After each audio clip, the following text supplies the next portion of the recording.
Assalamu alaikum wa rahmatullah wa barakatuhu, que la paix soit sur vous. Bienvenue dans ce nouveau numéro de l'édito consacré à l'un des enjeux cruciaux de notre humanité. Il s'agit de la faim dans le monde. À travers un article écrit par El Hafiz Younous Omoutayo, qui est imam au sein de la communauté musulmane au Nigeria, nous allons voir comment l'islam relève les défis de la sécurité alimentaire. C'est d'ailleurs le titre de son article, qui est tiré de la Revue des religions du 12 juillet 2020. Pour en discuter avec nous, nous accueillons Madame Yasmine Adioui et Lila Belarbi. Assalamu alaikum wa rahmatullah wa barakatuhu. Alors, Lila, je rappelle que vous êtes responsable du service à l'humanité au sein de la Lajna Imaïla, la branche féminine de la communauté musulmane Ahmadiyya. Et Yasmine, vous êtes bénévole au sein de l'organisation humanitaire Humanity First. Vous êtes aussi en charge de l'éducation religieuse des jeunes filles au sein de l'organisation panafricaine. Alors, merci d'avoir accepté notre invitation. Première question pour vous, Lila. La faim dans le monde est un sujet encore trop actuel, malheureusement. On sait qu'en 1990, les Nations Unies ont fixé l'objectif de réduire de moitié le nombre de personnes souffrant de la faim. Aujourd'hui, 30 ans après, même plus de 30 ans après, où en est ce fléau? Alors, malheureusement, la situation est très préoccupante et les chiffres parlent d'eux-mêmes. D'après les estimations qui sont mentionnées dans l'article, chaque année, 9 millions de personnes meurent de faim ou de maladies liées à la faim. Et c'est un chiffre qui est colossal. Ça représente plus que les décès dus au paludisme, au sida et à la tuberculose réunis. Et ce qui est triste, c'est que malheureusement, les enfants ne sont pas épargnés. Si vous imaginez, ça veut dire qu'un enfant meurt de faim toutes les 10 secondes dans le monde. C'est terrible, on en parle peu dans les médias. C'est pourtant l'une des crises sanitaires les plus graves. Est-ce qu'on sait quels sont les pays les plus touchés? Alors, c'est en Asie, en Afrique, que cette crise fait le plus de victimes. Au Nigeria, par exemple, 27% des familles vivent des journées sans nourriture. Et en Inde, c'est 24% des familles. Et les chiffres sont aussi alarmants ailleurs, notamment dans les pays développés. Et on le voit, on peut le constater tous les jours. On voit de plus en plus de sans-abri qui n'ont pas d'autre solution que d'aller piocher dans les poubelles pour se nourrir. Et ensuite, à un autre niveau, mais tout aussi alarmant, c'est le nombre croissant de familles qui se retrouvent dans une situation d'insécurité alimentaire, c'est-à-dire qui, par manque de moyens, mangent très peu ou pas tous les jours et qui n'ont pas d'autre choix que de se tourner vers des associations d'aide humanitaire, d'aide à l'alimentation, d'aide alimentaire pour se nourrir, notamment les jeunes, les familles monoparentales ou alors les familles issues de milieux défavorisés. Alors c'est une triste réalité, c'est impensable qu'au XXIe siècle, il y ait encore autant de personnes qui souffrent de la faim. Comment ça s'explique? Quelles sont les véritables causes de ce fléau? Alors les causes sont multiples. On a dans un premier temps les conflits qui sont directement responsables de plus de la moitié des crises alimentaires aiguës dans le monde. Alors les guerres et tout ce que ça implique, les destructions de cultures, de récoltes, des infrastructures, les déplacements des populations plongent les familles dans une extrême pauvreté. Ensuite, il y a les inégalités. Les principales ressources nécessaires à la survie ne sont pas accessibles partout, pareil dans le monde. Par exemple, l'eau, les terres cultivables, mais également l'éducation et la santé. Aujourd'hui, on a encore des millions de personnes qui n'ont pas accès à l'eau courante. Et malheureusement, ce sont les femmes qui sont particulièrement touchées par ces inégalités parce qu'elles doivent faire face à une discrimination quasi systématique dans certaines régions du globe. Elles n'ont pas un accès égal à la terre, elles n'ont pas un accès égal à l'éducation, elles n'ont pas un accès égal également aux moyens financiers qui sont primordiaux pour l'émancipation. Et tous ces facteurs font qu'elles restent maintenues dans ce cercle vicieux de la pauvreté. Alors ensuite, on a également la crise climatique. Les catastrophes naturelles, les sécheresses, les cyclones sont des événements destructeurs pour les populations. L'auteur évoque également dans son article, parmi les causes de la crise alimentaire, le problème du gaspillage des denrées alimentaires, un facteur qui n'est pas négligeable. Pour vous donner un ordre d'idée sur la quantité de nourriture qui est gaspillée chaque année, c'est environ 1 milliard de tonnes, selon un rapport de l'ONU. Donc, c'est beaucoup encore. Et pour finir, je rajouterais que la crise sanitaire du Covid n'a rien arrangé et elle a eu un impact conséquent sur les populations les plus pauvres et a fortement aggravé la situation de la faim dans le monde. Oui, vous avez raison de le souligner, hein, la pandémie n'a rien arrangé. Alors, la situation est déjà très alarmante, alors que la population mondiale est estimée à environ 7,8 milliards. On devrait atteindre les 10 milliards d'ici 2050, ce qui représente plus de 2 milliards de personnes supplémentaires à nourrir. Yasmine, est-ce qu'il faut s'inquiéter de la capacité de la Terre à fournir suffisamment de nourriture? Ma réponse serait tout d'abord non. Et avant de répondre en plus en détail à votre question, je vais citer les dires du professeur Colin Clark.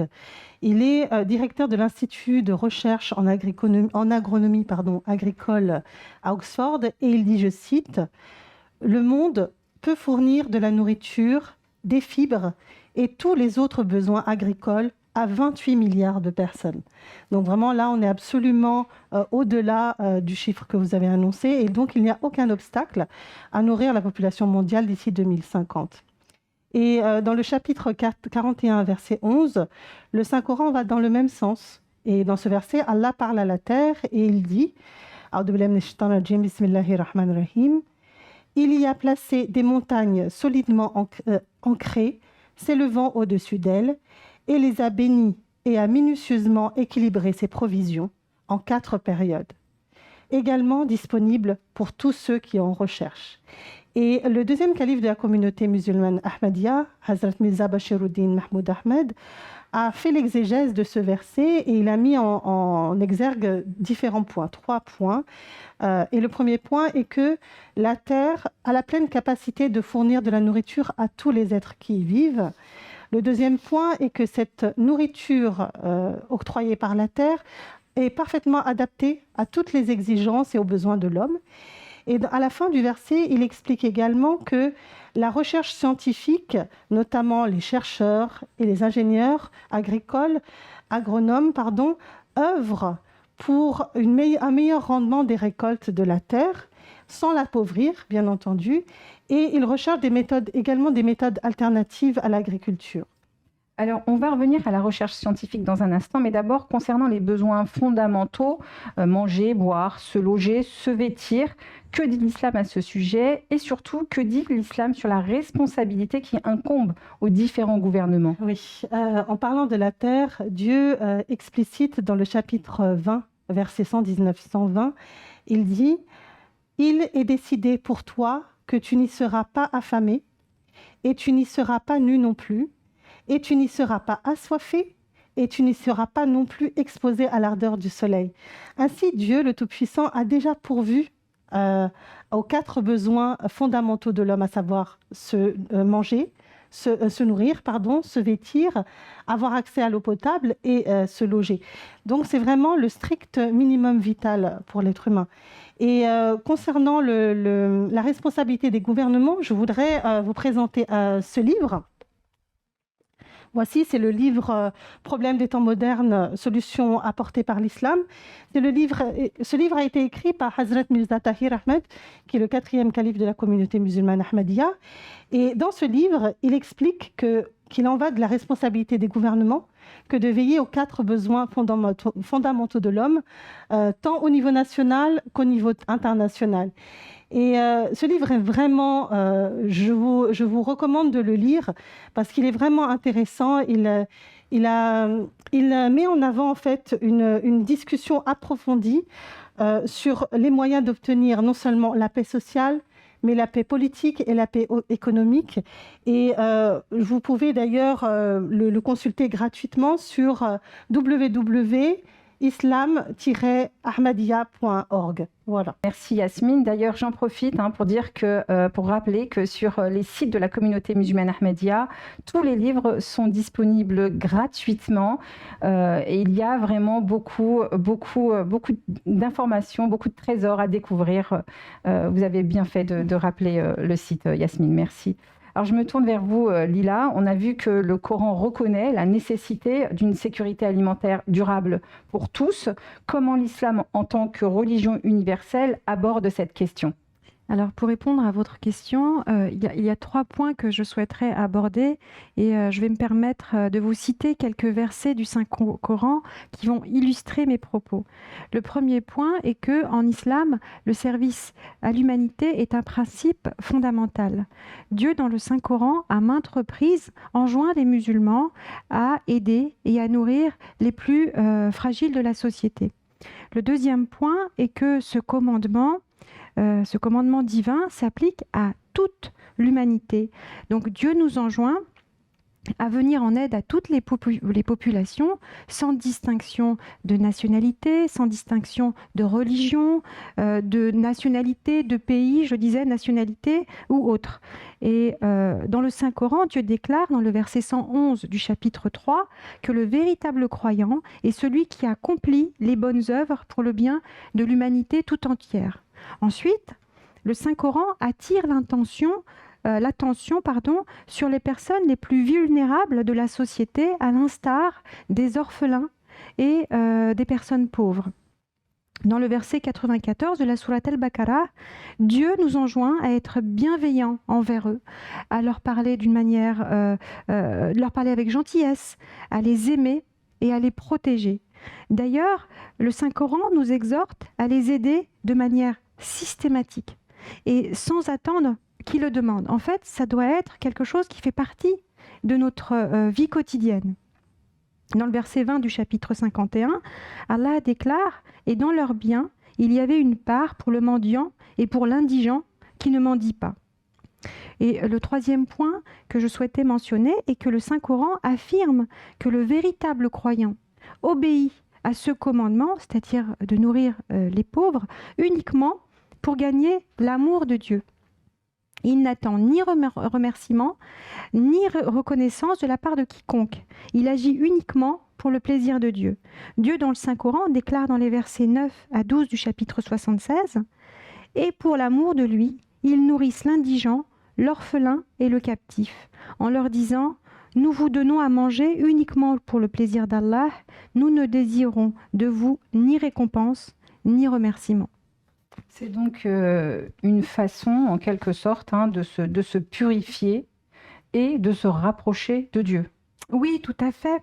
Le Saint-Coran nous explique que nourrir une personne qui souffre de la faim est aussi un moyen d'ascension spirituelle personnelle et que ceux qui agissent selon ce commandement divin seront récompensés et obtiendront la béatitude du paradis.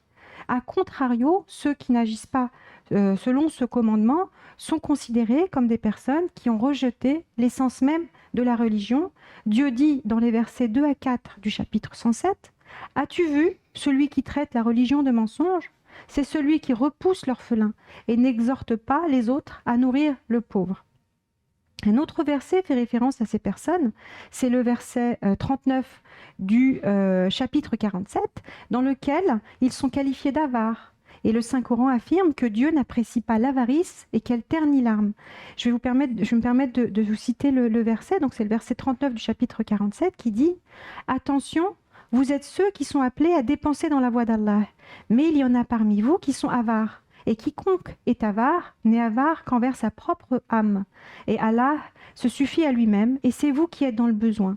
Et si vous tournez le dos, il vous remplacera par un autre peuple, alors ceux-là ne sont pas avares comme vous. » Donc on peut également évoquer le verset 196 du chapitre 2, dans lequel Dieu déclare que dépenser ses richesses pour venir en aide aux plus démunis est un moyen de se préserver de l'humiliation et de la ruine. Voilà, donc le verset dit « Et dépensez pour la cause d'Allah, et ne vous jetez pas de vos propres mains dans la ruine, et faites le bien. En vérité, Allah aime ceux qui font le bien. » Donc, et pour en revenir à votre question, ces versets illustrent clairement comment l'islam aborde la question de la pauvreté et de la faim dans le monde. Prendre soin des plus démunis et nourrir les pauvres est un commandement divin qui permet d'obtenir l'amour de Dieu. Alors, merci Lila pour toutes ces précisions. Yasmine, Lila vient de citer plusieurs versets qui montrent bien que l'islam met l'emphase sur la nécessité de nourrir ceux qui sont dans le besoin. C'est même un devoir pour tout musulman. Mais concrètement, quelles sont les mesures que l'islam propose ? Alors, l'islam a pour but de créer une société où règne la paix et où les droits de chacun sont respectés. Et en effet, l'un des moyens d'y parvenir est l'expiation, en nourrissant un pauvre lorsque le croyant déroge à l'un des commandements de Dieu. Donc c'est une façon de se purifier également. Et l'expiation, qu'est-ce que l'expiation ? C'est l'action qui est faite par une personne comme une compensation ou une réparation à un délit ou à une faute qu'elle aurait commise. Voici quelques exemples. Selon le chapitre 5, verset 90, l'expiation pour avoir rompu un serment solennel, c'est très important que ce soit un serment solennel fait à Dieu, et de nourrir 10 personnes pauvres de la même qualité de nourriture que l'on utilise pour nourrir sa famille. Et je vais vous donner également un deuxième exemple dans le chapitre 2, verset 185. L'expiation pour ceux ou celles qui ne peuvent pas jeûner durant le mois de Ramadan est de nourrir justement les pauvres pendant les 30 jours de ce mois béni. Ainsi, l'expiation est un moyen donné aux croyants d'aider les pauvres et de créer une société basée sur une meilleure sécurité des plus démunis. On reste avec vous, Yasmine. J'aimerais revenir à la recherche scientifique. Vous en avez parlé tout à l'heure. On sait que l'islam est une religion qui, dès le départ, a encouragé très fortement la recherche scientifique. Les premiers musulmans ont appliqué à la lettre cet enseignement. Aujourd'hui, ce qui nous intéresse, c'est le domaine de l'agriculture. Qu'est-ce que la science peut apporter ? Alors, comme je l'ai dit plus tôt, la recherche scientifique se doit de se tourner vers des solutions de développement durable afin de rentabiliser au mieux toutes les capacités de la Terre. Et je voudrais justement citer l'exemple du 5e calife de la communauté musulmane Ahmadiyya. Il s'appelle Hazrat Mirza Masroor Ahmed, qu'Allah l'aide. En plus de sa fonction de chef suprême de la communauté, il avait aussi obtenu une maîtrise en agronomie, en sciences agricoles. Et lorsqu'il est parti au Ghana, durant 8 ans, je crois, il a réussi à faire pousser le blé dans une région au nord, alors que beaucoup d'autres gouvernements du Ghana même n'ont pas réussi avec succès à le faire. Et ce blé est reconnu maintenant comme étant le Ghana wheat, c'est-à-dire le blé du Ghana. L'enjeu de la recherche scientifique est de pallier au problème de la faim dans le monde. Alors, vous évoquez le 5e calife de la communauté musulmane Ahmadiyya. Ça tombe bien puisque j'aimerais qu'on parle de l'implication des musulmans Ahmadis dans le service à l'humanité, que ce soit directement au sein de la communauté ou indirectement à travers notamment l'ONG Humanity First, par exemple. D'abord vous, Lila, je l'ai dit au début de l'émission, vous êtes responsable du service à l'humanité. Vous pouvez nous parler des actions mises en place par la communauté ?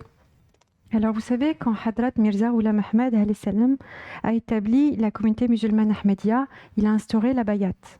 À l'instar du saint fondateur de l'islam, le prophète Mohammed, que la paix et le salut soient sur lui. Donc la bayat, qui est le serment d'allégeance. Dans la 9e condition de la bayat, il déclare que tout Ahmadi se dévouera au service des créatures d'Allah, uniquement pour la cause d'Allah, et œuvrera pour le bien-être de l'humanité au moyen des compétences et des facultés octroyées par Allah. Il a établi cette condition en accord aux enseignements de l'islam et à la vie du saint fondateur de l'islam, qui était une miséricorde pour l'humanité tout entière. Et lui-même a passé toute sa vie à honorer ces beaux enseignements de l'islam. Alors, à titre d'exemple, je ne vais pas tout vous évoquer aujourd'hui, Par exemple, il a institué le Langarkana, qui est une organisation extraordinaire, puisque c'est une cuisine ouverte à tous et qui permet à chacun de venir se nourrir et trouver refuge. Et cette institution a non seulement été perpétuée par ses successeurs, les califes, mais elle a en plus été développée partout ailleurs où la communauté musulmane ahmadiyya s'est implantée.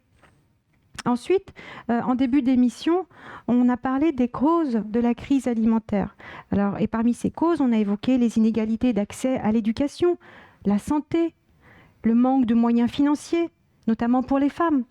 Alors, il faut savoir que tout au long de leur califat, les successeurs du Messie premier alayhi salam ont mis en place des programmes médicaux, sociaux, éducatifs, complètement inédits, qu'ils ont développés et pérennisés, notamment dans les endroits les plus pauvres de la planète. Alors, si vous me permettez, j'aimerais évoquer ces programmes. Je ne sais pas si on a un peu le temps. Allez-y, allez-y. Alors, j'en ai listé quelques-uns. La liste n'est bien sûr pas exhaustive. C'est juste un aperçu des services que nos bien-aimés califes ont rendus à l'humanité. Le premier calife, Hadrat Hakim Nourdin radiallahu anhu, qui était physicien de profession, a ouvert un cabinet à Qadian, qui était un village, qui est toujours d'ailleurs un village reculé en Inde, où il n'y avait pas d'hôpital. C'était une sorte de petite clinique pour faciliter l'accès à la santé. Et c'était le seul dans tout le village à fournir une assistance médicale. Il a également mis en place un système scolaire pour lutter contre l'illettrisme.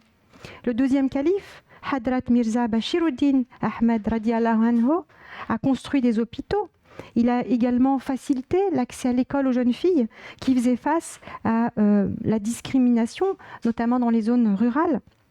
Il a créé la Lajna Imaïla qui a propulsé les femmes au devant de la scène avec une organisation propre qui renforce l'autonomisation des femmes par le biais de développement de compétences et par le biais de l'entrepreneuriat au féminin et donc qui favorise aussi l'indépendance des femmes, un enjeu majeur dans nos sociétés.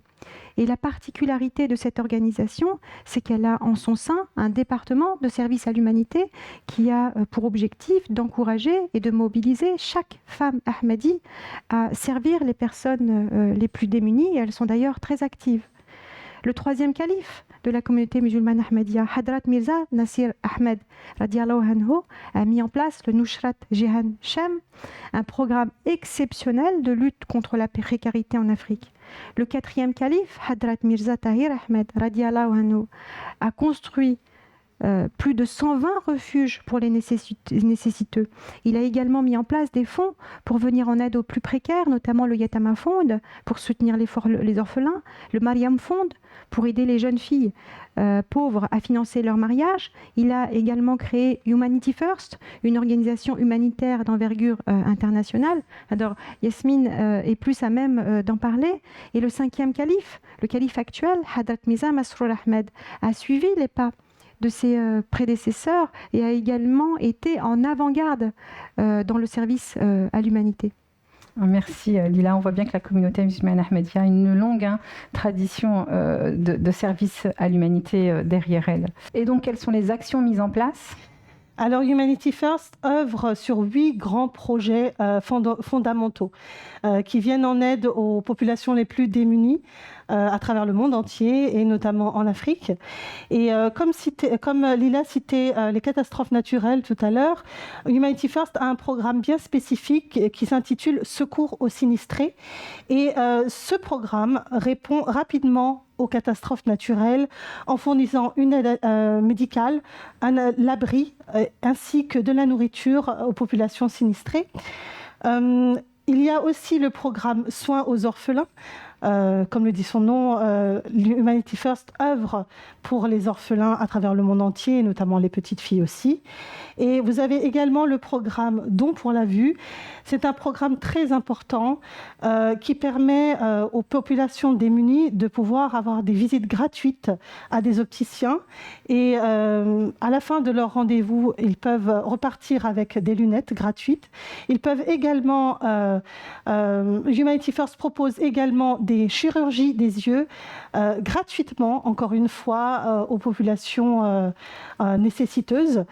Et vous avez également le programme Connaissance pour la vie. Je pense que j'ai une affection particulière pour ce programme-là parce qu'il met l'emphase sur l'éducation et la professionnalisation, que ce soit des enfants ou des adultes. Et grâce à cela, Humanity First crée des écoles primaires, des collèges, des lycées, des universités également. Et pour vraiment... parce que l'éducation et la professionnalisation sont un défi majeur pour le progrès économique des pays en voie de développement. Et c'est vrai que j'ai également une profonde affection pour un autre programme qui est l'eau pour la vie, parce que l'accès à l'eau devient presque impossible dans certains pays, notamment l'Afrique. Et Humanity First œuvre en réhabilitant des pompes à eau, en forant et construisant des puits qui donnent accès à l'eau potable dans des villages vraiment reculés d'Afrique, et ce, dans je ne sais combien de villages en Afrique. Et jusqu'à présent, environ 4,5 millions de personnes ont pu en bénéficier dans plus de 29 pays dans le monde entier. Et je voudrais également parler du programme Santé mondiale. Donc, Humanity First, grâce à ce programme, construit des cliniques, des hôpitaux, et dedans, les personnes peuvent y venir et être consulter des médecins, des spécialistes, et ça gratuitement. Et Humanity First forme aussi des cliniciens dans ces pays-là, dans les pays reculés. Et enfin, je parlerai du programme Food Security, qui est vraiment aussi un programme que j'affectionne, parce qu'il permet aux individus et aux villages de devenir autosuffisants. Ce programme permet aux agriculteurs des régions à faible revenu d'optimiser au mieux les capacités de la terre et devenir autosuffisants. Donc vraiment, je dirais que chaque année, notre programme de sécurité alimentaire vient en aide à plus d'1/4 de million de personnes. Donc c'est vraiment un gros travail que fait Humanity First. Et ce, avec des bénévoles uniquement, oui. Il faut le préciser. Machallah. Et concernant les actions en France. Oui. Alors en France, comme nous sommes dans un pays développé, nous avons d'autres besoins. Les personnes qui sont démunies ont d'autres besoins. Et la France tient à travailler sur des activités qui sont en relation avec le programme soins communautaires. On dit community care en anglais. Et en France, nous nous spécialisons dans la visite aux personnes âgées, la visite ou des activités faites pour les personnes portant des handicaps, ainsi que pour les enfants qui sont placés par l'aide à l'enfance. Et notre activité phare depuis le Covid surtout, c'est la préparation et la distribution de repas lors de maraudes sur Paris aux plus démunis, aux SDF. Et lors du Covid, enfin on est toujours en période de Covid, on insiste aussi beaucoup sur la fabrication de masques et la distribution de masques. Voilà, en gros, ce que je dirais. Oui. Allez-y. Je sais que ça vous tient à cœur. On arrête là ou En fait, j'ai dit quelque chose. Si vous voulez en fait avoir de plus amples informations sur Humanity First, je vais vous donner le mail premièrement. Oui. Donc vous pouvez nous contacter au mail suivant qui est contact@humanityfirst.fr. Et vous avez également le site oui. de Humanity First qui est www.humanityfirst.fr. Et si vous voulez aller plus loin pour connaître toutes les activités à travers le monde entier, vous allez sur www.humanityfirst.org. Voilà. Là, je crois que c'est complet. Merci. Merci à vous. Très beau programme en tout cas, alhamdoulilah. Alors, pour conclure sur le sujet, j'aimerais citer une parole du fondateur de la communauté musulmane Ahmadiyya, Hadrat Mirza Ghulam Ahmed, que la paix soit sur lui. Il dit « Mon désir, mon vœu est de servir l'humanité. C'est ma vocation, c'est ma foi, c'est mon inspiration, c'est ma voix. » Voilà, c'est la fin de cette émission. Merci d'avoir été avec nous, toutes les deux. Merci à vous de nous avoir suivis et à très bientôt, Inch'Allah. Wassalamu alaikum wa rahmatullah wa barakatuh.